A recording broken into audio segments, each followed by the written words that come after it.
सभी को मेरा नमस्कार। स्मृतिगंध समूह द्वारा आयोजित जेव्हा शाई बोलते इस साक्षात्कार के कार्यक्रम श्रृंखला में आज 9वां भाग हम प्रस्तुत करने जा रहे हैं।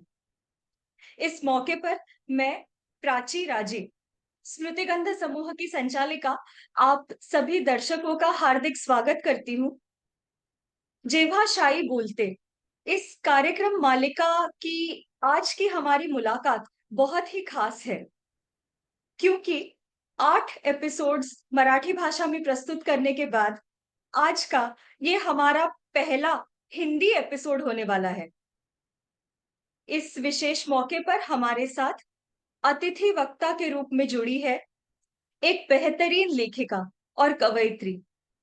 महाराष्ट्र राज्य से दूर रहते हुए भी सिर्फ हिंदी भाषा ही नहीं, मराठी भाषा का भी परचम लहराने वाली मध्य प्रदेश राज्य के देवास शहर में बसी सम्माननीय रुचा करपे जी। रुचा जी, आज के हमारे इस साक्षात्कार के कार्यक्रम में मैं आपका तहे दिल से स्वागत करती हूँ। आप एक प्रखर हिंदी और मराठी लेखिका के रूप में प्रसिद्ध हैं और आपने दोनों ही भाषाओं में बहुत बड़ी संख्या में उत्तम साहित्य निर्मित की है। आज जेव्हा शाई बोलते इस कार्यक्रम में साक्षात्कार देने के लिए आपने मान्यता दी, ये हमारे स्मृतिगंध समूह के लिए बहुत ही सौभाग्य की बात है। आपका बहुत बहुत धन्यवाद। वास्तविक साक्षात्कार शुरू करने से पहले मैं अपने दर्शकों को और आपको भी इस कार्यक्रम मालिका के पीछे की हमारी जो सोच है उसका एक संक्षिप्त विवरण देना चाहती हूँ। और जो लोग आज इस कार्यक्रम के माध्यम से स्मृतिगंध समूह से पहली बार जुड़े हैं, उन सभी को मैं स्मृतिगंध समूह की भी थोड़ी सी जानकारी देना चाहती हूँ। ठाणे, महाराष्ट्र की एक प्रसिद्ध शिक्षा तज्ञ और सामाजिक कार्यकर्ता श्रीमती मंगला मदन फडणीस की स्मृति में स्थापित स्मृतिगंध समूह महिलाओं की उन्नति और कलात्मक रचनाओं की अभिव्यक्ति के लिए निरंतर प्रयासरत है। इसमें महिलाओं की विभिन्न कलाओं के साथ साथ लेखन कला का भी विकास हो, इसलिए हम अनेक लेखन उपक्रम आयोजित करते रहते हैं, कुछ प्रतियोगिताएं आयोजित करते रहते हैं और हमारे समूह से जुड़ी समस्त महिलाओं को निरंतर लेखन करने के लिए प्रोत्साहित करते रहते हैं। हमारे समूह में मासिक लेखन उपक्रम आयोजित होते रहते हैं और स्मृतिगंध समूह की सदस्य महिलाएं बड़े ही आनंद और उत्साह के साथ इन विविध गतिविधियों में भाग लेती हैं, सुंदर कविताएं लिखती है, कथाएं और सामाजिक लेखन करती है। इस समूह के माध्यम से उन्हें खुद को भी नवनिर्मिति का आनंद मिलता रहता है। 2018 से स्मृतिगंध ये समूह हम फेसबुक के माध्यम से ऑनलाइन चला रहे हैं। इसकी संस्थापिका श्रीमती मृदुला राजे है और मैं संचालिका के रूप में कार्यरत हूँ। 2023 की शुरुआत में कुछ नया करने के उद्देश्य से हमने जेव्हा शाई बोलते इस साक्षात्कार के कार्यक्रम का पहली बार आयोजन किया। हमारे सभी साहित्यिक मित्रों को बेहतर लेखन के लिए मार्गदर्शन मिले, नई प्रेरणा मिले और जब उन्हें अपनी रचनाएं प्रकाशित करने का अवसर मिले, तो वे इस क्षेत्र की कठिनाइयों को समझे और सही रास्ता चुने। इन सब बातों को ध्यान में रखते हुए हमने कुछ प्रसिद्ध लेखिकाओं का साक्षात्कार करते हुए उनके लेखन क्षेत्र के अनुभव, पुस्तक विमोचन के अनुभव, इन सब विषयों पर चर्चा सत्र आयोजित करना शुरू किया। आज जून 2024 आते आते हमने मराठी साहित्य क्षेत्र की चुनिंदा लेखिकाओं के कुल 8 साक्षात्कार सफल संपन्न किए हैं और आज का ये हमारा 9वां भाग है। इस मालिका के पीछे का हमारा एक उद्देश्य और भी है। लेखक या लेखिकाएं जब खुद का पुस्तक प्रकाशित करते हैं, तब उनकी उस साहित्य के प्रति कुछ बहुत ही निजी भावनाएं होती है। वे उस साहित्य को अपने दिल के बहुत करीब समझते हैं, बहुत स्पेशल होता है वो उनके लिए। उसे लिखने की प्रेरणा उन्हें कैसे मिली? उनका पुस्तक प्रकाशन तक का सफर कैसा रहा? उसमें क्या कठिनाइयाँ आई? ये सब दिल की बातें वे ज़रूर किसी ना किसी को बताना चाहती हैं। पर ये सब भावनाएँ उनके किताब के शुरुआत के 1 या 2 पन्नों तक ही सीमित रखते हुए, उन्हें खुलकर व्यक्त होने का मौका नहीं मिलता। ऐसी ही अव्यक्त भावनाओं को व्यक्त करने के लिए हमने उत्कृष्ट साहित्य निर्मिति करने वाली कुछ लेखिकाओं का चयन कर उनसे बातचीत करने की ठानी। और आज 1.5 साल बाद मैं ये खुशी से कहना चाहती हूँ कि हमारी ये मुलाकात का कार्यक्रम मालिका मराठी साहित्यिकों में बहुत लोकप्रिय है। और आज हम गर्व से इस कार्यक्रम को पहली बार हिंदी भाषा में करके कुछ हिंदी भाषिक लोगों को भी इस एक तरह से हमारे समूह से और हमारे इस उपक्रम से जोड़ रहे हैं।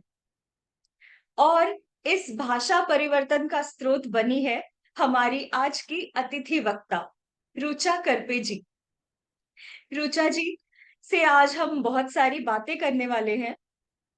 उनके दिल की स्याही आज तक केवल पन्नों पर उतरी है। आज हम उसी स्याही को पहली बार शब्दों की कलम देने वाले हैं।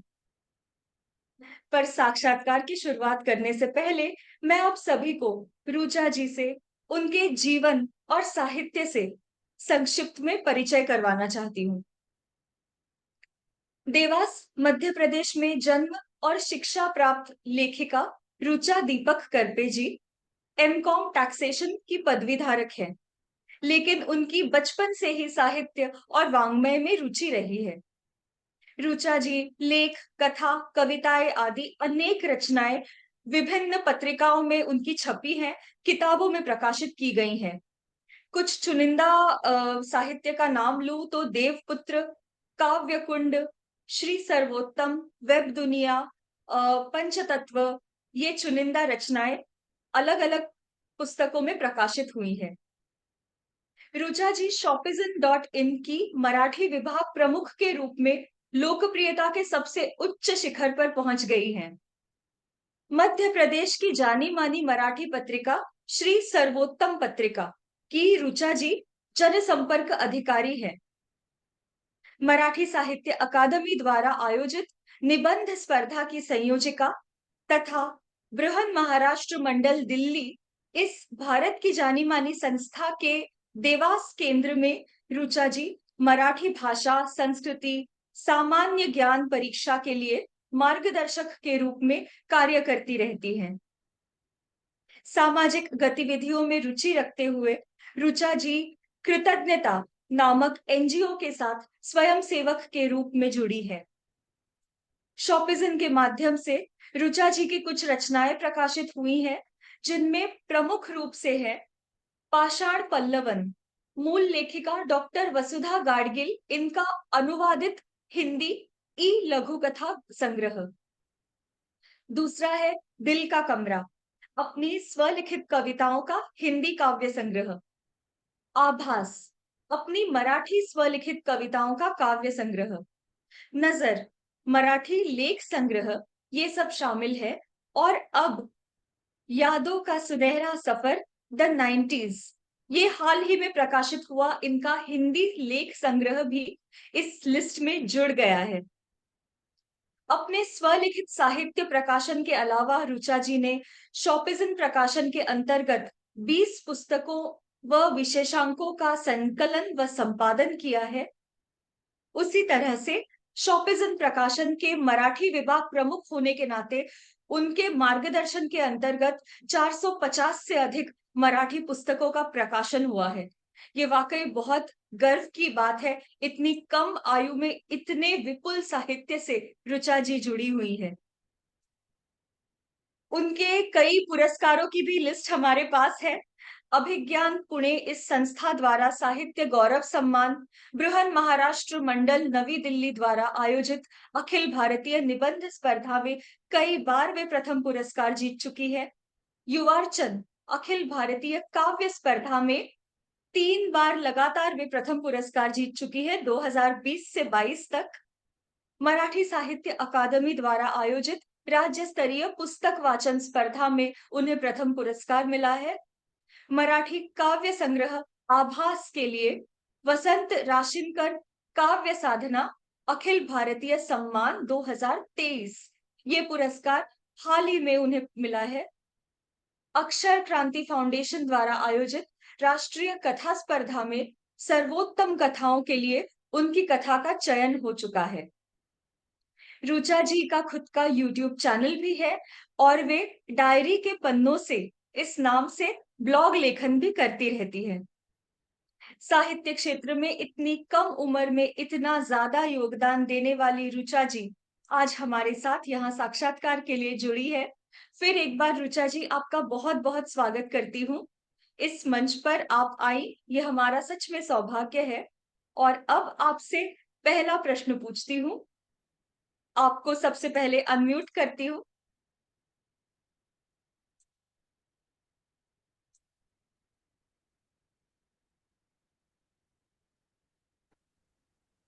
धन्यवाद।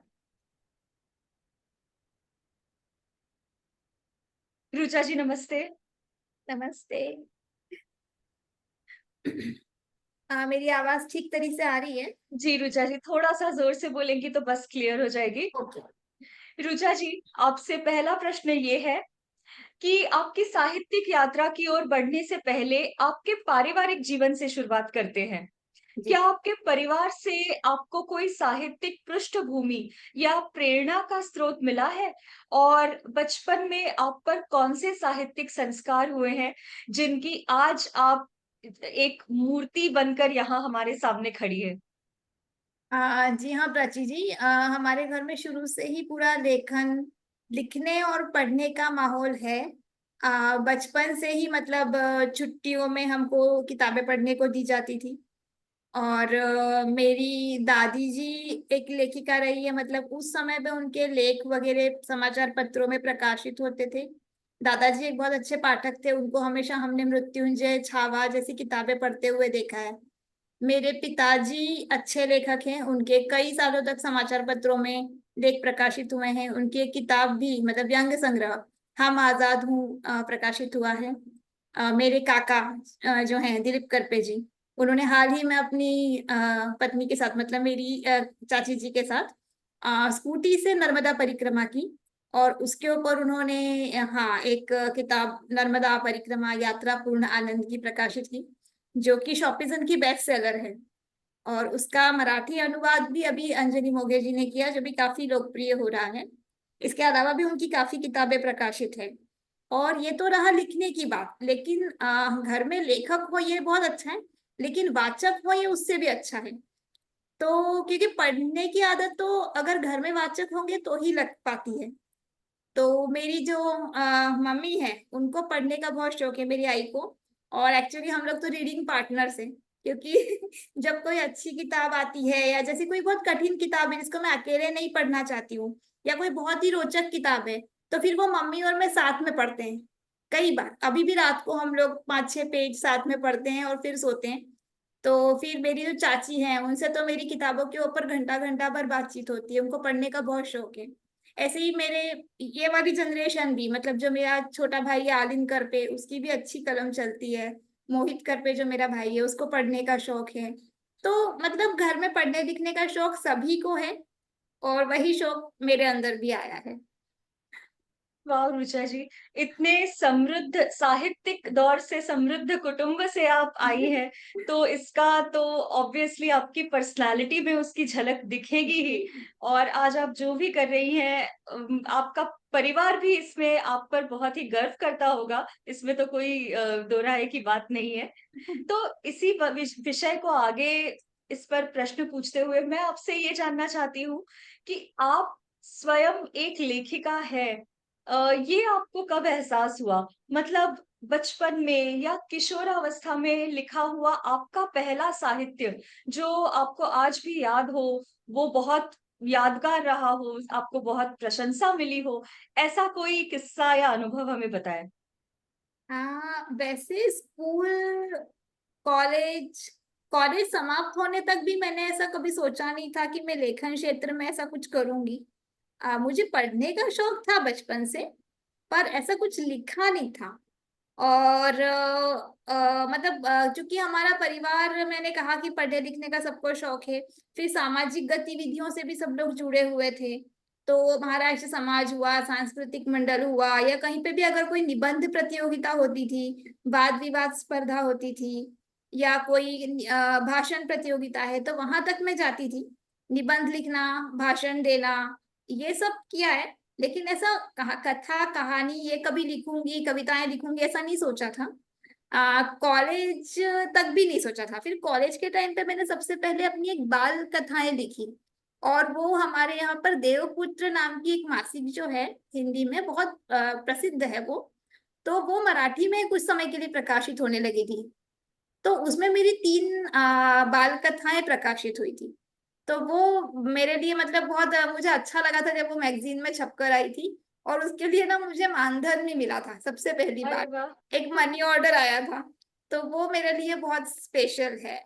फिर 2012 के बाद से ऐसी कुछ घटनाएं हुई, कॉलेज भी खत्म हो गया था, और फिर ऐसी कुछ घटनाएं हुई अच्छी बुरी, तो अपने आप ही जो भावनाएं थी वो कविताएं बनकर उभरी। और मैंने उन कविताओं को लिखा, लेकिन मैंने किसी को बताया नहीं था उन कविताओं के बारे में। फिर मेरा एक मित्र है, चेतन फडणीस, वो अच्छा कवि है। तो जब मैंने एक बार उसको अपनी कविताएं पढ़ के दिखाई, तो फिर उसको वो बहुत अच्छी लगी, और फिर उसने कहा कि तुम माई माओशी नाम का एक हमारा समूह है साहित्यिकों का, उसको तुम ज्वाइन करो। तो मैंने कहा कि बाप रे, साहित्यिकों से तो मेरा कोई दूर दूर तक नहीं है लेना देना। बोले नहीं ठीक है, तुम ज्वाइन तो करो, देखो वहां पर कुछ सीखने को ही मिलेगा। तो फिर मैंने वो समूह ज्वाइन किया। और माई माओशी नाम का जो समूह है, मध्य प्रदेश में अलकनंदा सानेताई इनको चलाती है, और अपने अनुशासन के लिए ये समूह बहुत प्रसिद्ध है। और यहाँ पर मैं अभी भी हूँ पिछले 10 सालों से। और यहाँ आने के बाद फिर मतलब मेरे साहित्य को एक नई दिशा मिली, यहाँ पर मैंने बहुत सीखा। वहां पर मुझे कई बड़े बड़े साहित्यकार लोगों से मेरी पहचान हुई, और वो जितने बड़े थे उतने ही वो डाउन टू अर्थ थे। उन्होंने मेरी कच्ची पक्की कविताएं पढ़ी, मुझे सिखाया, और फिर उन्होंने बहुत प्रोत्साहित किया। फिर मैं लिखने लगी, और फिर सोशल मीडिया आ गया। तो वो तो अभिव्यक्ति का एक बहुत बड़ा माध्यम बन के हमारे सामने उभरा। तो फिर मैं अपनी कविताएं और ये सब सोशल मीडिया पर देती रहती थी। फिर लोगों ने भी कहा कि हाँ अच्छा लिखती है, तो ऐसे करके अभी साहित्यिक का आप बोल रही है मुझे। वैसे मैं नहीं मानती ऐसा कुछ। नहीं नहीं जी, रुचा जी देखिए, हर हर इंसान के अंदर का की खूबियां होती ही है। बस उसे बाहर निकालने के लिए कोई हाँ। ना कोई एक सोर्स चाहिए होता है। वो आपको मिल गया है, बहुत बहुत खुशी की बात है। और एक बात और पूछना चाहती हूँ, आपने कॉमर्स में पदवी धारण किया है, ग्रेजुएशन आपका एमकॉम है, वो भी टैक्सेशन जैसे इतने कठिन विषय में। तो मतलब जाहिर है कि आपको कॉमर्स क्षेत्र में ज्यादा रुचि रही होगी। फिर इतने सालों से साहित्य का जतन अपने मन में कैसे किया आपने? वाङ्मय, लिटरेचर, इन सब से कैसे जुड़ी रही? ये तो बड़ा ट्रिकी क्वेश्चन है। एक्चुअली ये प्रश्न सुनकर तो मुझे निदा फाजली की 2 लाइन्स याद आ रही है, कि अपनी मर्जी से कहाँ अपने सफर के हम हैं, रुख हवाओं का जिधर का है उधर के हम हैं। वाह वाह। एक्चुअली प्राची जी, दुनिया में 2 तरह के लोग होते हैं। एक वो जिनको अपनी मंजिल साफ दिखाई देती है, और वो उस मंजिल तक अपना रास्ता बना ही लेते हैं। मतलब कुछ भी करके उनको वहां तक पहुंचना होता है, तो उनके लिए सब क्लियर होता है। और कुछ लोग ऐसे होते हैं जो रास्ते के साथ साथ चलते जाते हैं, जहां उनको रास्ता लेकर जाता है वहां वो चलते हैं, और उस रास्ते को वो एंजॉय करते हैं। तो मैं उन दूसरे तरह के लोगों में से हूँ। मैंने पढ़ाई की, मुझे कॉमर्स विषय अच्छा लगा, मैंने वो लिया, बहुत अच्छे से कॉमर्स विषय में पढ़ाई की। मैं तो सीए भी करना चाहती थी, एंट्रेंस एग्जाम हो गया था, क्लियर हो गया था। लेकिन फिर अपनी कुछ शारीरिक और व्यक्तिगत तकलीफों के कारण मैं वो पूरा नहीं कर पाई। लेकिन फिर बाद में मेरी छोटी बहन प्राप्ति ने, सिर्फ मैं सीए नहीं कर पाई इसलिए उसने सीए किया। अभी वो मैनेजर की पोस्ट पर है, काफी अच्छा कर रही है। फिर कॉलेज खत्म होने के बाद मेरी मम्मी घर पे ट्यूशंस करती थी बहुत पहले से। तो फिर मुझे भी उसमें मतलब अच्छा लगा, बच्चे पढ़ने आते थे। तो करीब 20 सालों तक मैंने सातवीं छठी सातवीं आठवीं के बच्चों को कोचिंग क्लासेस दी, और इतना अच्छा लगता था, वो भी मैंने बहुत एंजॉय किया। मतलब उन बच्चों के साथ जो मैं 3 घंटे रहती थी, करीब 20 से 25 बच्चे पढ़ने आते थे, तो वो 3 घंटे दिन के सबसे अच्छे होते थे मेरे लिए वो समय। हम लोग खूब एंजॉय करते थे। और और ये किस विषय में ट्यूशंस होते थे? सारे विषय पढ़ाती थी, छह। सारे विषय, हाँ, अच्छा। मतलब संस्कृत भी, छठी ओह सातवीं अच्छा। आठवीं के बच्चों को। हाँ।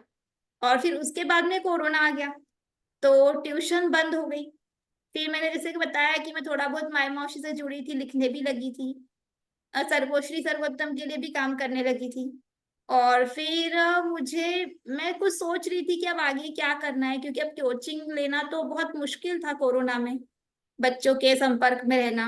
हम्म। तो फिर शॉपिसन से इंटरव्यू के लिए ऑफर आया, और फिर वहां पर मैंने इंटरव्यू दिया।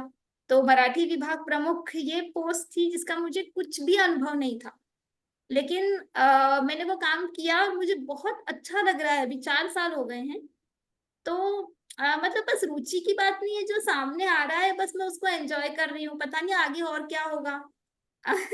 मेरी अपनी बिल्कुल। कविता की 4 लाइन्स हैं कि मैं चलती रही, मैं चलती रही मंजिल आंखों में लिए, मचलती रही एक हमसफर के लिए। हर रास्ता मेरा हमगुजर हो चुका है, सफर ही अब मेरा हम सफर हो चला है, सफर ही अब मेरा हम सफर हो चला है। ऋचा जी, आपने बिल्कुल हमें एविडेंस दिया है कि आप कितनी अच्छी लेखिका और कवयित्री है। तो इस सफर पे हम भी आपके साथ जुड़ गए हैं अब इतने सालों से। और आपकी कविताएं इस कार्यक्रम में हम जरूर सुनने वाले हैं, बहुत ही उत्सुकता है मुझे उसकी। लेकिन अभी मैं आपसे ये जानना चाहती हूँ कि आपका पहला पुस्तक प्रकाशन जो हुआ, मतलब हम्म। आपने जो पहला पुस्तक लिखा, वो कौन सा था? मुझे एक किताब लिखनी है, मुझे एक किताब अपनी अपने साहित्य का संकलन करके उसके किताब बनानी है, ये प्रेरणा आपको कहाँ से मिली? और उस पुस्तक प्रकाशन का अनुभव भी बताइए, कैसी भावनाएं थी मन में? ये बड़ी मजेदार कहानी है। वो जैसे कि मैंने बताया कि फेसबुक नाम का एक बहुत बड़ा मंच मेरे सामने खुल गया था, और फिर मैंने कुछ कविताएं लिखी शुरू शुरू में, वो फेसबुक पे डाली, और उस पे बहुत अच्छे अच्छे कमेंट्स आए, मतलब लोगों को कविताएं अच्छी लग रही थी। तो मुझे एक गलत फहमी हो गई कि वाह, मैं बहुत बड़ी कवियत्री हूँ और मुझे मेरी किताब निकालना चाहिए। नहीं, सचमुच ये गलतफहमी ही है, क्योंकि यदि फेसबुक और व्हाट्सएप के कमेंट्स के हिसाब से यदि हमने साहित्य प्रकाशन किया तो उसकी कोई गारंटी नहीं है कि लोग वो पढ़ेंगे। फेसबुक पर पढ़ना अलग बात है, किताब खरीद कर पढ़ना अलग बात है। तो लेकिन फिर भी मेरी ऐसी रुचा इच्छा जागी दीपक थी करके। कि मुझे किताब निकालनी है। और फिर घर पे भी पापा की भी इच्छा थी, मेरे भाई की भी इच्छा थी कि मेरी एक कविता संग्रह मेरा निकले।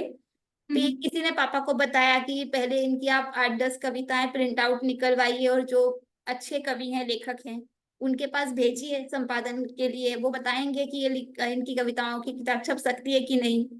तो हमने वो भी किया। हम लोगों ने उसके प्रिंट आउट्स निकाले और भेजा।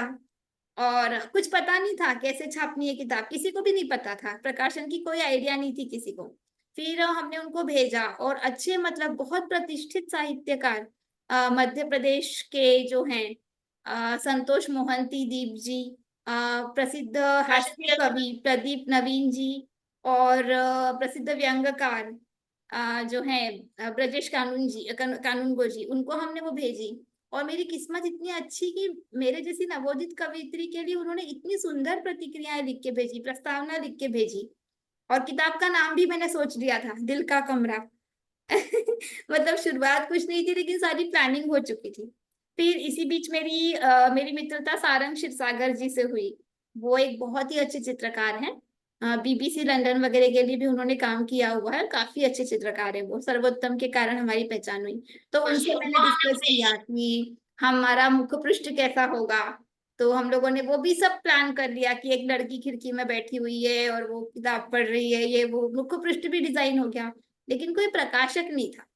फिर जब मैंने पूछा कि प्रकाशन के लिए क्या खर्च आता है, तो इतना खर्च था कि मैंने बोला कि नहीं, खुद की पुस्तक के लिए मैं इतना पैसा नहीं खर्च कर सकती हूँ। और फिर ये भी उसमें प्रक्रिया थी कि वो बहुत सारी किताबें छाप के मुझे दे देंगे, तो हम्म। मेरी किताबें वो घर में रखी रहेगी, मैं किसको दूंगी। और फिर मैं अपने घर का शेल्फ अपनी किताबों से नहीं भरना चाहती थी। तो फिर मैंने वो प्लान, बिल्कुल सही सोच है जी। हाँ, फिर मैंने वो नहीं, मेरा नहीं नहीं निकाल रहे हम कोई किताब। फिर बीच में कोरोना आया, मैं शॉपिजन ज्वाइन किया, और फिर शॉपिजन में प्रिंट ऑन डिमांड, ये जब बात मुझे पता चली, तो फिर यहाँ आके मैंने अपनी किताब को फिर से फिर प्लानिंग किया, और फिर यहाँ आके वो दिल का कमरा पुस्तक प्रकाशित हुई प्रिंट ऑन डिमांड के माध्यम से। शॉपिजन ने इसमें मेरी बहुत मदद की, और जो मुझे था कि कोई पढ़ेगा नहीं, लेकिन ऐसा नहीं हुआ, बहुत सारे लोगों ने पढ़ी और बहुत अच्छी अच्छी प्रतिक्रियाएं भी दी। सो ये मेरी पहली किताब प्रकाशित हुई, दिल का कमरा। उसके बाद में फिर आभास मराठी कविता संग्रह, नजर मराठी लेख संग्रह, और अब द 90s। बहुत अच्छा कहा आपने रुचा जी। और आपने एक बहुत ही प्रतिष्ठित प्रकाशन संस्था शॉपिजन का उल्लेख किया है, जिसकी आप मराठी भाषा प्रमुख है। और प्रिंट ऑन डिमांड के बारे में भी बताया, जिसमें हम सभी साहित्यकों को बहुत रुचि होती है, हाँ, क्योंकि सच में उसके बिना पुस्तक प्रकाशन करना बहुत ही कठिन मुश्किल है। है। और ये शॉपिजन ने एक बहुत ही सरल सीधा रास्ता निकाला है सभी की, ताकि सबके पुस्तक प्रकाशन हो सके। सबके मन में इच्छा होती है कि हमारा साहित्य लोग पढ़े। तो ये शॉपिजन विभाग प्रमुख के दौर पर आपने जो शॉपिजन के बारे में जानकारी दी, वो भी बहुत उल्लेखनीय है। बहुत बहुत धन्यवाद इसके लिए। और रुचा जी, अब शॉपिजन के बारे में ही कुछ और बातें आपसे जानना चाहती हूँ। हिंदी भाषा, हिंदी भाषिक क्षेत्र में आप ज्यादा तौर पर रही है, तो मराठी से आप जुड़ी हुई तो थी ही, क्योंकि एक मराठी कुटुंब की लड़की है, तो मैं भी झारखंड से हूँ, तो मैं समझ सकती हूँ कि मराठी वातावरण तो रहता ही है। पर एक मराठी साहित्यिक के तौर पर आपको शुरू शुरू में क्या चुनौतियां आई, और मराठी विभाग प्रमुख बनने की ये जो आपकी जद्दोजहद थी, जिसमें आज आप इतनी यशस्वी हैं, ये सफर आसान तो नहीं होगा, तो ये कैसा था? एक्चुअली मैं अमराठी क्षेत्र में पढ़ी जरूर हूँ, लेकिन मेरा जन्म महाराष्ट्र का है, भुसावल। हाँ। अच्छा। मेरी आई महाराष्ट्र की है। फिर घर में शुरू से मराठी वातावरण रहा है, और जैसे कि मैंने बताया कि हम कई तरह की सामाजिक गतिविधियों से जुड़े हुए थे। मेरी नानी स्कूल में टीचर थी वहां महाराष्ट्र में, भुसावल में। तो जब भी मैं गर्मी की छुट्टियों में वहां जाती थी, तो नाना जी को पढ़ने का, नाना जी मुझे बहुत सारी मराठी किताबें ला के देते थे। नानी स्कूल में टीचर थी, तो मराठी मैंने पढ़ा है बचपन में, वहां पर जाकर भी। और यहाँ भी जैसे सामाजिक गतिविधियां चलती थी, तो महाराष्ट्र समाज सांस्कृतिक मंडल, मराठी थोड़ी टच में थी। और फिर पापा मेरे मेरे पिताजी, वो बृहन महाराष्ट्र मंडल नवी दिल्ली जो संस्था है राष्ट्रीय, उसके बड़ी पोस्ट पर रह चुके हैं, अभी भी हैं। तो उसके माध्यम से मराठी परीक्षाओं का आयोजन किया जाता है, जो अमराठी प्रांत हैं वहां पर, बृहन महाराष्ट्र मंडल की तरफ से। तो मेरी आई यहाँ पर करीब 24-25 सालों से यहाँ के मराठी बच्चों को उन परीक्षाओं के लिए तैयार कर रही है। वो हम्म। निशुल्क शिक्षा देती है उनको इतने हम्म। सालों से। और जो मराठी की जो किताबें होती है बाल भारती, मतलब कक्षा पहली से लेके तो कक्षा 12वीं तक की किताबें उसमें पढ़ाई जाती है। उसके 7 लेवल की एग्जाम होती है वो। मतलब परिचय, प्राज्ञ, मध्यमा, कोविद प्रथम, कोविद द्वितीय, विशारद। तो ये सारी परीक्षा आई ने हमसे भी दिलवाई है। तो 12वीं तक की मराठी पढ़ी हुई है, तो थोड़ा बहुत उसका बेस था। हाँ, लेकिन ये पढ़ना लिखना ये सब अलग है, और मराठी विभाग प्रमुख होना ये बहुत अलग है। तो ये तो सच में चुनौती थी, और सबसे बड़ी चुनौती ये थी कि हमारी कंपनी गुजरात की है, मैं महाराष्ट्र से बाहर हूँ। तो मैं महाराष्ट्र के लोगों को लाऊंगी कैसे इस मंच तक, ये सबसे बड़ी चुनौती थी, कि उनसे कैसे कनेक्ट होंगी, उनको कैसे यहाँ तक लेके आऊंगी शॉपिजन तक। तो लेकिन सोशल मीडिया का शुक्रिया, क्योंकि फेसबुक है, व्हाट्सएप के अलग अलग ग्रुप्स हैं, उनके माध्यम से मैं लोगों से जुड़ी, मैंने शॉपिजन के बारे में उनको बताया। और वो लोग फिर धीरे धीरे करके, जब मैं ज्वाइन किया था तो शॉपिजन में बहुत बिल्कुल शुरुआत थी मराठी विभाग की, कुछ नहीं था, मतलब मराठी में बहुत कम लेखक थे। फिर वो धीरे धीरे जुड़े, लेकिन इसका श्रेय मुझसे ज्यादा हमारी टीम को जाता है और शॉपिजन ऐप को जाता है, क्योंकि इस शॉपिजन की सुविधाएं इतनी, सेवाएं इतनी अच्छी हैं कि एक बार जो व्यक्ति शॉपिजन से जुड़ता है, वो 10 लोगों को और लेकर आता है। बिल्कुल। क्योंकि हाँ, हमारी टीम का सपोर्ट बहुत अच्छा है। जो हमारे उमंग चावड़ा सर है वो हमें बहुत सहयोग देते हैं, हमारी पूरी टीम बहुत अच्छी है। इसके अलावा शॉपिजन जो ऐप उन्होंने डेवलप की है वो बहुत यूजर फ्रेंडली है। आपको आपकी कौन सी किताब प्रकाशित हुई है, कितनी बिक्री हुई है, कितना उस पे आपको रॉयल्टी मिली है, वो सब आपको आपकी ऐप में दिखता है। तो एक सब कुछ ओपन है, कुछ हिडन नहीं है। तो एक विश्वास होता है इसके कारण आपको। इसके अलावा शॉपिजन की पूरी टीम का उद्देश्य केवल लेखकों के हितों का ध्यान रखना है और उनका पूरा सम्मान करना है। हमें बार बार ये बताया जाता है कि जब भी आप फोन पर किसी लेखक से बात करें तो उनको पूरा सम्मान दें, उनसे बहुत अच्छे से बात करें, उनको पूरी जानकारी दें। कोई शनिवार रविवार नहीं, किसी का भी अगर फोन आता है तो आपको अटेंड करना है, उनको अच्छे से पूरा बताना है। तो ये, और फिर ई पुस्तकों पर ये लोग पहले इन्होंने 3 साल हम लोगों ने 70% रॉयल्टी दी। तो लेखकों को उनका मतलब लिखने का कुछ मानधन मिल रहा था, ये बहुत बड़ी बात थी। फिर बिल्कुल। हार्ड कवर पुस्तक मतलब जब प्रिंट ऑन डिमांड ये जब कंसेप्ट आया तो ये तो लेखकों के लिए एक बहुत बड़ा तोहफा था शॉपिजन की तरफ से। क्योंकि जैसा कि आपने कहा कि सभी की इच्छा होती है, सभी का सपना होता है कि अपनी किताब प्रकाशित हो, लेकिन प्रकाशन की जो प्रक्रिया होती है वो बहुत क्लिष्ट होती है और बहुत मतलब पैसे भी लग जाते हैं। आर्थिक रूप से कोई इतना, हर कोई इतना सक्षम नहीं होता है। तो हम्म। ये जो प्रिंट ऑन डिमांड माध्यम से जो किताबें निकल रही है उसके कारण बहुत सारे लोगों का सपना पूरा हुआ है और हम उनके सपनों में उनके साथ हैं, ये हमारे लिए बहुत खुशी की बात है। और अभी तो जैसे बिल्कुल। मेरा 4 साल का एक्सपीरियंस हो गया है, मेरा अनुभव है, तो बहुत रोज ही कितने तरह तरह के लेखकों से मेरी बातें होती है। कोई बहुत ही विशिष्ट वरिष्ठ हैं, कोई नवोदित हैं। तो इतने सारे लोगों का दृष्टिकोण उनका मुझे सीखने को मिलता है, उनके बारे में जानने को मिलता है, जिससे मेरा दृष्टिकोण व्यापक होता है। और बहुत मतलब अच्छा लग रहा है, अभी काफी अच्छा कर रहा है शॉपिजन, लेखकों को भी बहुत अच्छा लग रहा है, एक विश्वास निर्माण हुआ है शॉपिजन में। तो ये बिल्कुल, बिल्कुल अच्छा है। ऋचा जी।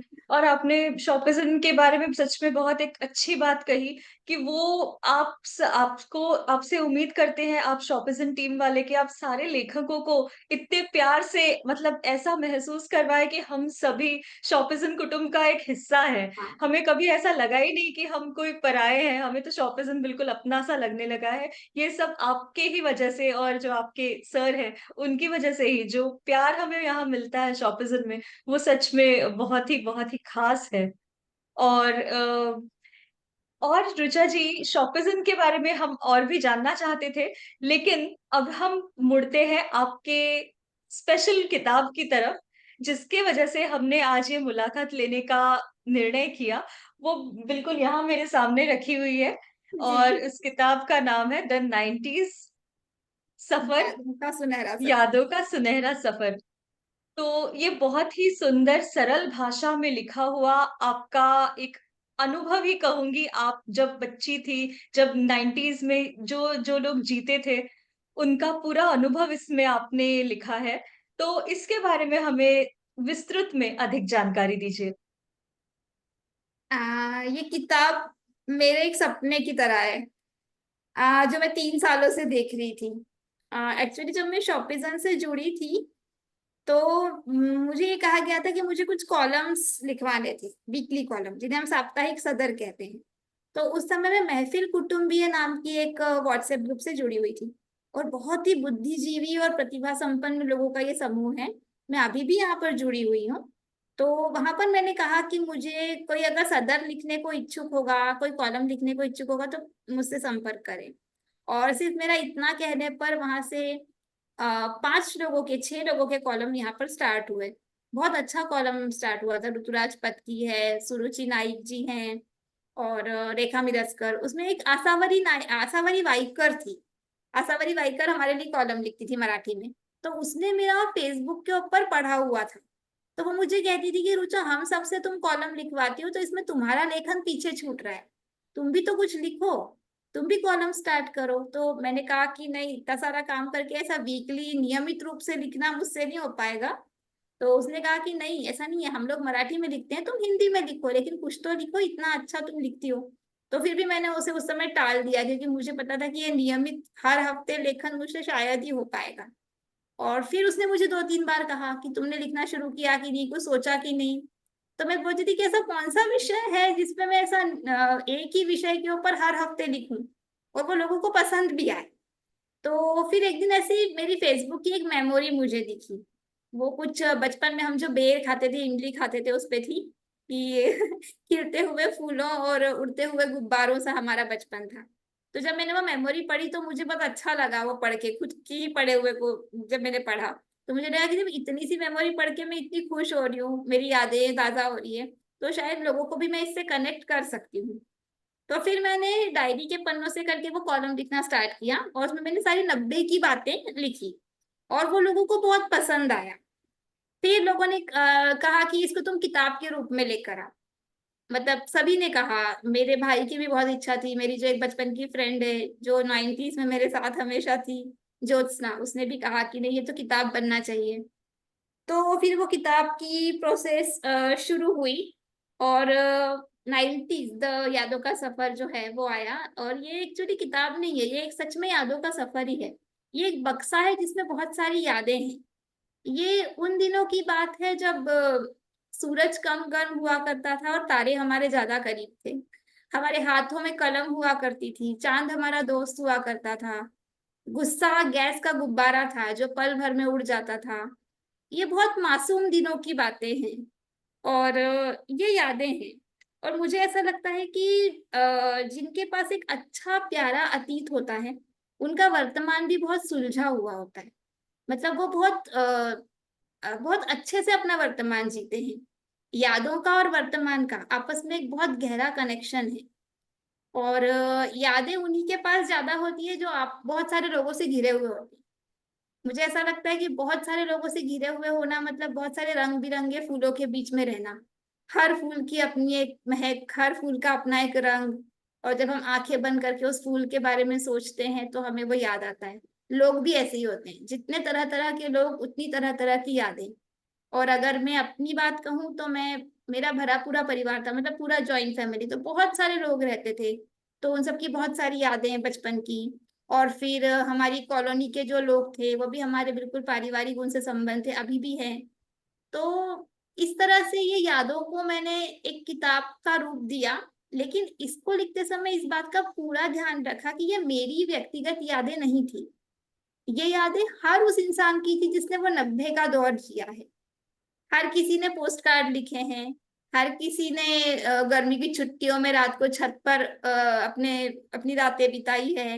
हर किसी ने दूरदर्शन देखा है, चित्रहार देखा है, चाचा चौधरी, बिल्लू, पिंकी पढ़ा है, सोनू निगम, अलीशा चिनाई के गाने सुने हैं।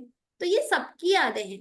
जो भी इस किताब को पढ़ेगा वो अब खुद से इसको कनेक्ट कर सकेगा।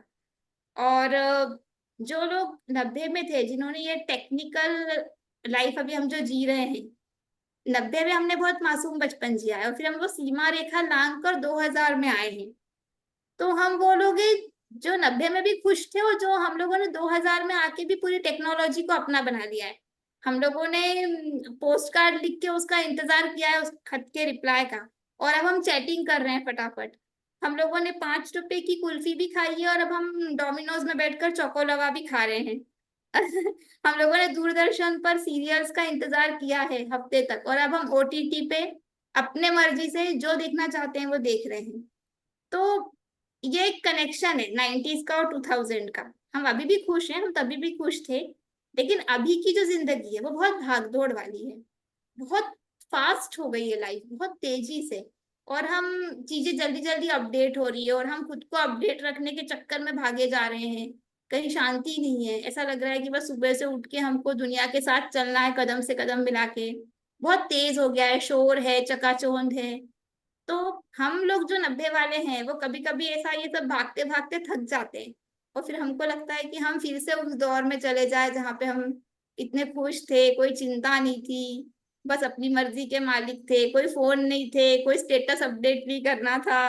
तो बिल्कुल। इन सब चीजों से हम दूर थे। तो बस यही सब मैंने इसमें लिखने की कोशिश की है कि जब आप इस तकनीकी सदी से थक जाए और आपको ऐसा लगे कि आपको वो मासूम दौर फिर से थोड़ी देर जीना है, तो आप ये किताब पढ़ें, थोड़ी देर के लिए तरोताजा हो जाए और फिर इस लाइफ में आ जाए। और मेरे जैसे ही बहुत सारे लोगों के पास में 90 की यादें होगी। तो मैं चाहती हूँ कि आप लोग ये किताब पढ़ें और अपनी भी यादें मुझसे शेयर करें, अपने बच्चों से करें, उनको बताएं कि आप कैसा जीवन जीते थे जब फोन नहीं थे, इंटरनेट नहीं था, तभी भी दुनिया थी, चल रही थी।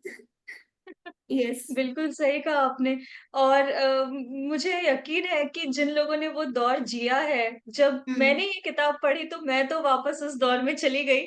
हम सब बच्चे थे उस वक्त और तब तब की बातें याद आती है। लेकिन इस किताब के पीछे की आपकी भावना मुझे बहुत अच्छी लगी कि लोग आज के भाग-दौड़ से जब थक हम्म। जाएँ, तो वो वापस मुड़कर इस किताब में अपना बचपन हाँ। ढूँढे, अपनी पुरानी यादें ढूँढे, अपना वो दौर फिर से जिए। तो ये तो बहुत ही नोबल कॉज़ हो गया। मतलब मैंने आपसे एक लेखिका के तौर पर बात करने की चाही कि आपके इसके पीछे क्या भावनाएँ थी, पर आप तो मतलब एक जनहित का कार्य करने लगी हैं इस किताब के तौर पर। एक टाइम सब मशीन है कि उसमें बैठ के आप थोड़ी देर बिल्कुल, के लिए बिल्कुल। 90s में चले जाइए और थोड़ी देर फ्रेश हो जाइए। बिल्कुल, जैसे पुरानी फ़ोटो एल्बम निकाल कर हम देखते हैं, हाँ वैसे ही अगर कोई ये किताब पढ़े तो पूरा वो कुछ साल उनके सामने फ्लैशबैक की तरह आ जाएँगे। जी। कितना बहुत अच्छा कहा आपने रुचा जी। और ये किताब बहुत ही लोकप्रिय हो रही है। हमने देखा है फ़ेसबुक पर कितने लोगों ने इस किताब के साथ अपने फ़ोटो भेजे हैं और हाँ। आपको प्यार दिया है, बहुत-बहुत प्रशंसा की है इस पुस्तक की। तो मैं जानना चाहती हूँ आज इस किताब की सक्सेस के बाद आपको कैसा लग रहा है? और इतने सारे लोगों में से कोई 1 या 2 विशिष्ट प्रतिक्रियाएँ होंगी जो आपके दिल को बिल्कुल छू गई होंगी या आँखों से आँसू आ गए होंगे? प्लीज़ उस बारे में हमें कुछ बताइए। आ, हाँ, किताब जब रिलीज हुई उसके बाद मैं थोड़ी सी सशंक थी। मुझे ऐसा लग रहा था कि ऐसा ना लगे लोगों को कि ये मेरी यादों की जर्नी है, क्योंकि मैंने पूरी कोशिश की थी कि मैं इसे सबको कनेक्ट करूँ, ये सिर्फ मेरी किताब नहीं है, हम सबकी किताब है। हुँ। तो ये लोगों तक पहुंचे और लोगों ने वो खरीदा, उसे पढ़ा, सबने, वाचकों ने, और बहुत अच्छी प्रतिक्रियाएं दी। खुद ने अपने किताब के साथ कितने सारे फोटो मुझे भेजे, बहुत अच्छे अच्छे शब्द लिखकर भेजे। किसी एक की प्रतिक्रिया तो मैं नहीं बता सकती क्योंकि सब मेरे लिए स्पेशल है और सबने बहुत अच्छा लिखा है। लेकिन वो सब जो है जिन्होंने लिखा है वो सब मेरे अपने हैं, मुझे जानते हैं। तो वो मतलब उन्होंने मेरी तारीफ की है, मेरे लिखने की तारीफ की है, वो सब ठीक है, मतलब बहुत अच्छा है। लेकिन जब कोई हमें नहीं जानता है और वो हमारी किताब खरीद कर पढ़ता है और जब वो प्रतिक्रिया देता है तो वो बहुत स्पेशल होता है हमारे लिए। तो शॉपिजन के एक लेखक हैं, प्रवीण तायडे जी, उनसे अभी अभी मेरी पहचान हुई है, उनकी हमने 3 किताबें प्रकाशित की है। तो हुँ। उन्होंने ये किताब खरीदी और उन्होंने ये किताब पढ़ के एक बहुत सुंदर प्रतिक्रिया मुझे लिख के भेजी फेसबुक पर। तो मुझे वो बहुत स्पेशल लगी कि मतलब जो लोग मुझे जानते हैं वो लोग मेरी तारीफ करते हैं, वहां तक ठीक है। लेकिन जो लोग मुझे नहीं जानते वो खरीद के अगर ये किताब पढ़ रहे हैं, उन्हें अच्छी लग रही है और वो इसके बारे में लिख रहे हैं, तो वो फिर मेरे लिए स्पेशल था। ये तो सच में आपकी किताब के यश की गाथा है कि जो आपको नहीं जानते उनसे ऐसी प्रतिक्रिया आना सच में बहुत ही ख़ास होगा आपके लिए, मैं समझ सकती हूँ।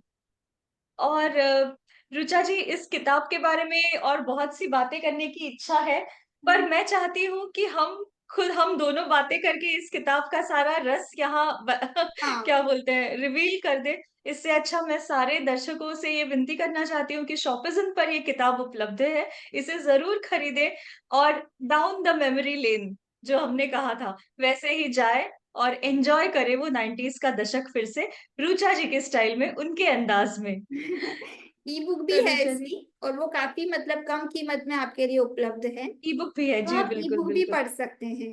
जी। इस नोट पर मैं बताना चाहती हूँ कि मैं तो डिजिटल हाँ। ज़माने से ज़्यादा जुड़ी हुई हूँ, इसलिए पहले मैंने ई-बुक खरीदी थी और फिर ये हार्ड कॉपी मेरी मम्मी ने खरीदी क्योंकि प्रत्यक्ष पढ़ने में उन्हें सुविधा होती है इसीलिए, तो हमारे जी। पास तो तो ऋचा जी मुलाकात को आगे बढ़ाते हुए इस पुस्तक के विषय में तो आपने बताया ही। अब मुझे एक लेखिका से जानना है, ऋचा जी के अंदर जो लेखिका है, वो आप नौकरी भी करती हैं, आई एम श्योर घर के भी कुछ काम-काज होते होंगे।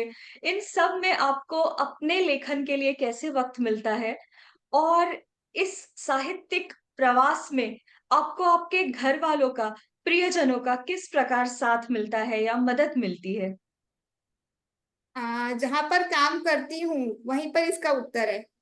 क्योंकि मैं तो सिर्फ मराठी विभाग प्रमुख हूँ, लेकिन जो हमारे डायरेक्टर सर हैं उमंग चावड़ा जी, वो तो इतनी बड़ी कंपनी संभाल रहे हैं, लेकिन वो नियमित लिखते हैं, शॉपिजम अच्छा। पे हमेशा लिखते हैं। तो वो जी। हमें प्रोत्साहित करते रहते हैं कि आप लोग भी कुछ लिखा कीजिए, ऐप पर लिखते रहा कीजिए।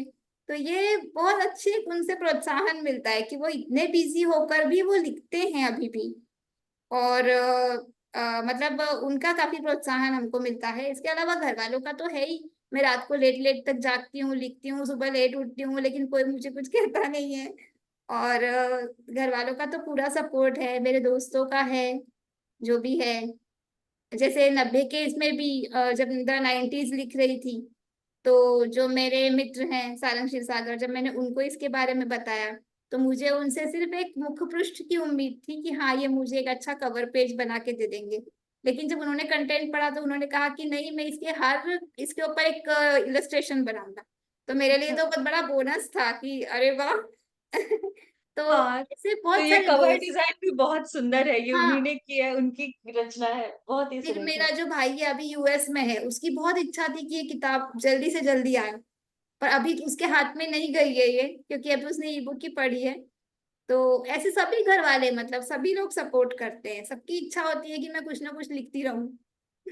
चलिए, अच्छा है रुचा जी, कुटुंब का साथ मिलता है तो इंसान हाँ, कहाँ से कहाँ पहुंच जाता है, ये बात तो अच्छा। सच है।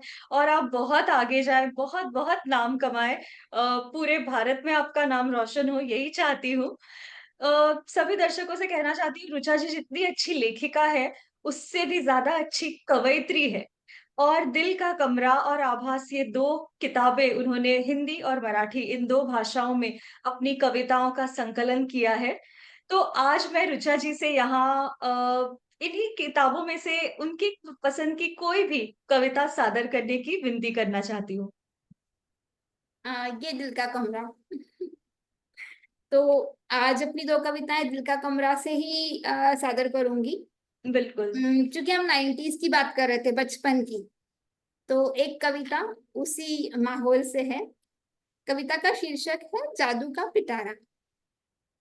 बचपन की यादें जैसे जादू का पिटारा, बचपन की यादें जैसे जादू का पिटारा, सब कुछ जादुई अनोखा। पिटारे से निकलता एक कबूतर, कुछ रंग बिरंगे खुशबूदार फूल, एक लंबा सा रुमाल। उस रुमाल का दूसरा सिरा ढूंढते हुए मैं पहुंच जाती हूँ अपने घर, जहां आसमान की चांदनी और आंगन की चांदनी एक हो जाया करती है। मेहंदी की बागड़, लिपा हुआ आंगन, मिट्टी की सौंधी खुशबू आती है। बदल जाती है आंगन की खटिया नाना जी के कथा लोक में। कभी विक्रम बेताल तो कभी सिंहासन बत्तीसी की परियां सामने आ जाती है। जब नींद न आती और मैं चांद की ओर देखती टकटकी बांधे, एक तारा छन से टूट जाता है। मुझे अचंभित देख रात हौले से मुस्काती है। तपती धूप, सूरज की गर्मी कहर बरसाती जब मेरे पीछे दौड़ लगाती है, मैं छिप जाती हूँ नीम की घनी छाह में और वो मुझे छू भी न पाती है।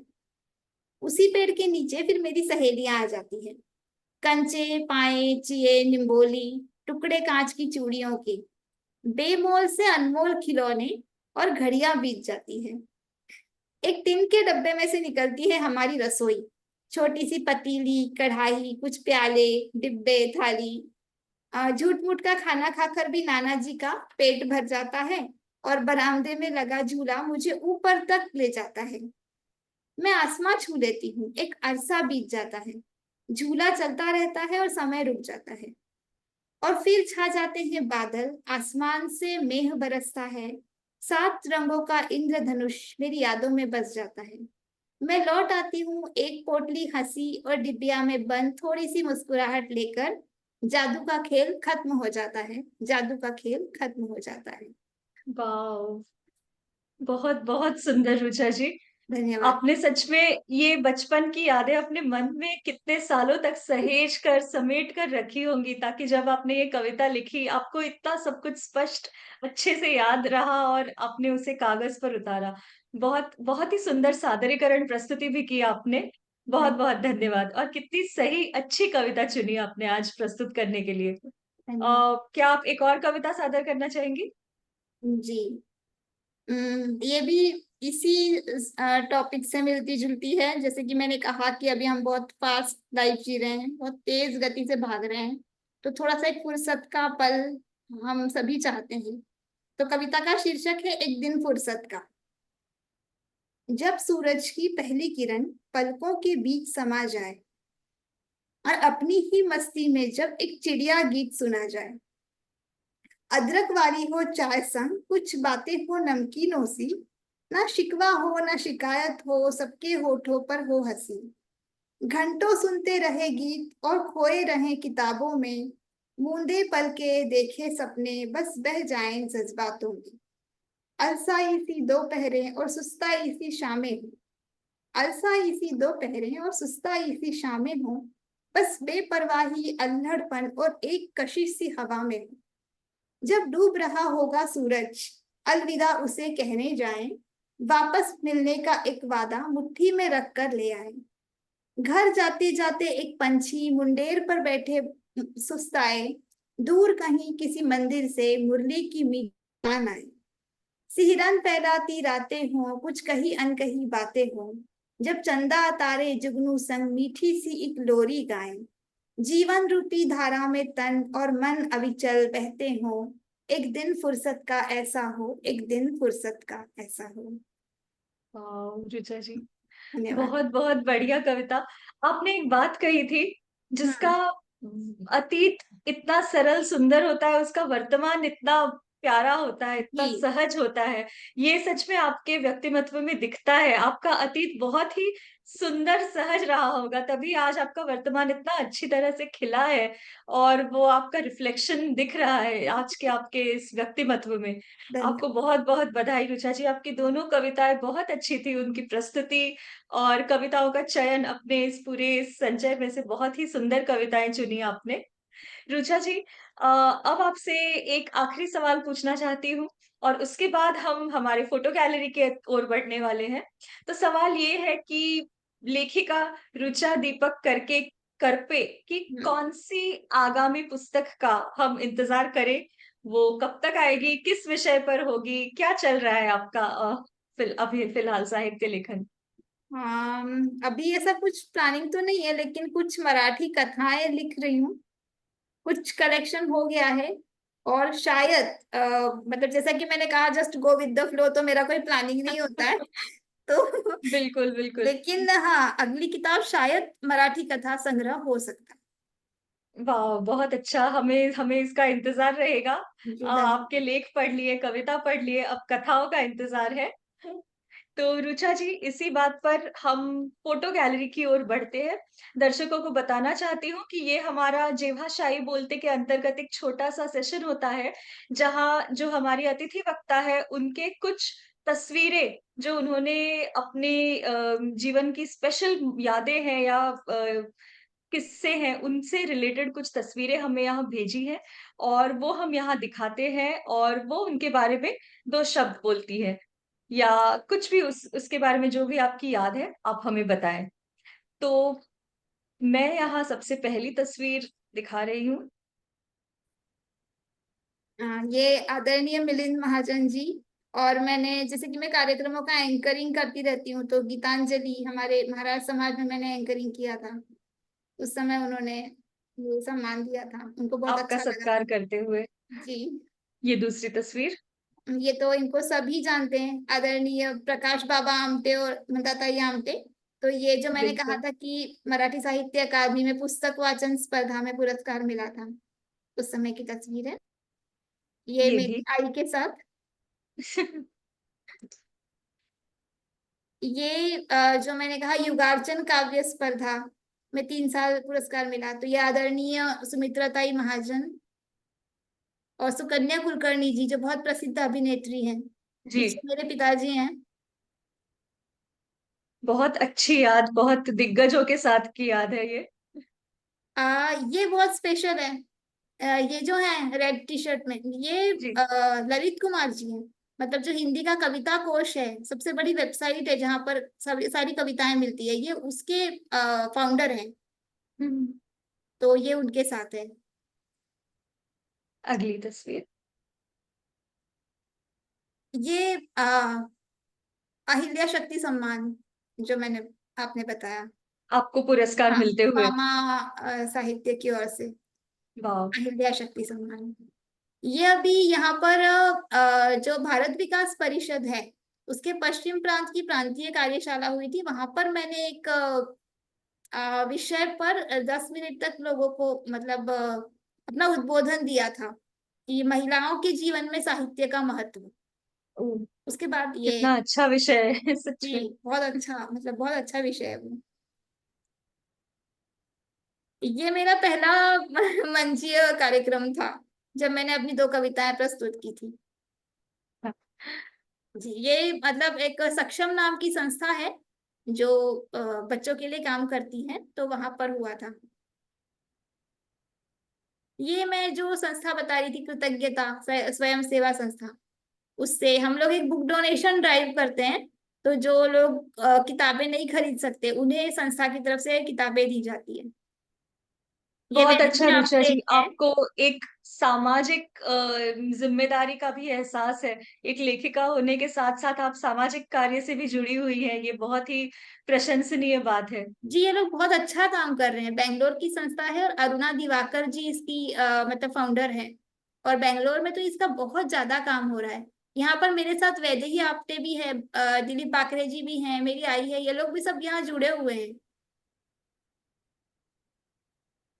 ये अलग अलग प्रस्तुतियां, ऑनलाइन ऑफलाइन।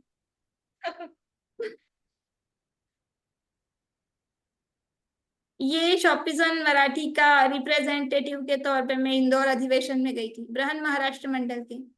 बहुत अच्छी बात है। ये तो हाल ही में मुलाकात जी। हुई है आपकी। ये मुल्खा बाहेरील मराठी माणूस, रेडियो पुणेरी, यहाँ पर इन लोगों ने बताया था। और ये आपका कवर हाँ फोटो, यादों का जी, सुनहरा सफर द 90s। किताब का कवर पेज बहुत ही सुंदर है, बहुत सुंदर इसमें सब बनाया है। कुछ है, लूडो, चंपक, दूरदर्शन का लोगो, सब कुछ समाविष्ट है। और ये कुछ लोगों की प्रतिक्रियाएं जो हाँ, इसमें आपने आप मुझे भी फोटो हैं। भेजी थी। तो इसमें मैं भी हूँ, मैंने किताब पढ़ते ही ये फोटो लिया था और आपको भेजा था। जी, और और ऐसे ये ये जो तो है कुछ, ये नीचे जो येलो चुनिंदा साड़ी है, में है। बहुत सारे लोगों ने अपनी फोटो भेजी थी, मुझे याद है उसका एक कोलाज भी बनाया था आपने। जी जी, तो ये जो है नीचे पीली साड़ी में, हाँ। ये इन्होंने इस किताब के लिए मुझे प्रस्तावना लिख के दी है, दीपा व्यास जी, डॉक्टर दीपा व्यास। बहुत बड़ी अच्छा। साहित्यिका है, लेकिन उतनी ही मतलब जमीन से जुड़ी हुई है और बहुत प्यारा लिखती है। फिर ये जो है इधर जो ग्रुप फोटो है, ये हमारे स्कूल की टीचर है, मतलब जो मेरे को नर्सरी में पढ़ाती थी बहुत बचपन में। तो उनको मैं चाहती थी कि सबसे पहले ये किताब की प्रत मैं उनको दूं। तो वो कितना हम गर्व हुआ पढ़वा। होगा उन्हें हाँ आप जी। पर। ये जो टी शर्ट में है, ये सारंग क्षीरसागर जी है। अच्छा। हाँ, इन्होंने एक कवर बनाया है। और अभी बहुत जैसे बहुत कि अच्छी मेरे कारीगरी। दादाजी और नाना जी नहीं है, लेकिन जो मेरी चाची है उनके पापा, वो बहुत मतलब अच्छा मतलब वाचक हैं और हम लोगों को बहुत प्यार भी करते हैं। तो ये वो है, उन्होंने मेरी किताब पढ़ी, तो मुझे बहुत खुशी हुई कि चलो मतलब जो दादाजी नाना जी तक बातें पहुंची। बिल्कुल बिल्कुल।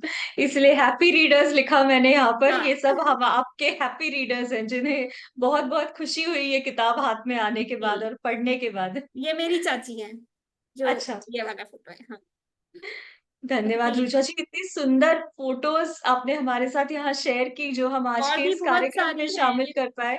जी बिल्कुल बिल्कुल।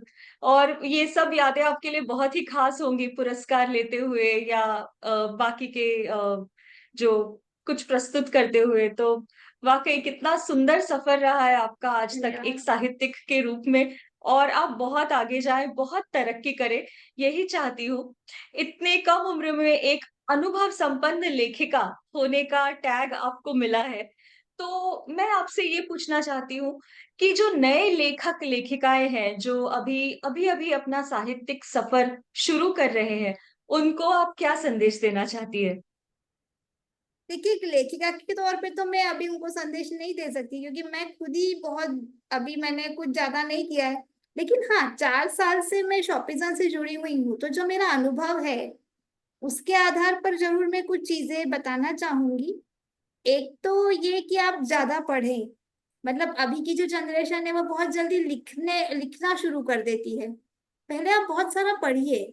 ऐसा कहते हैं कि 100 अच्छी किताबें पढ़ने के बाद एक किताब लिखने के बारे में सोचना चाहिए। बिल्कुल और सही। हिंदी मराठी साहित्य तो मतलब एक पूरा समुद्र है। आप जितनी बार गोता लगाओगे उतनी बार एक मोती आपके हाथ में आएगा। तो आपको बहुत सारा पढ़ना चाहिए।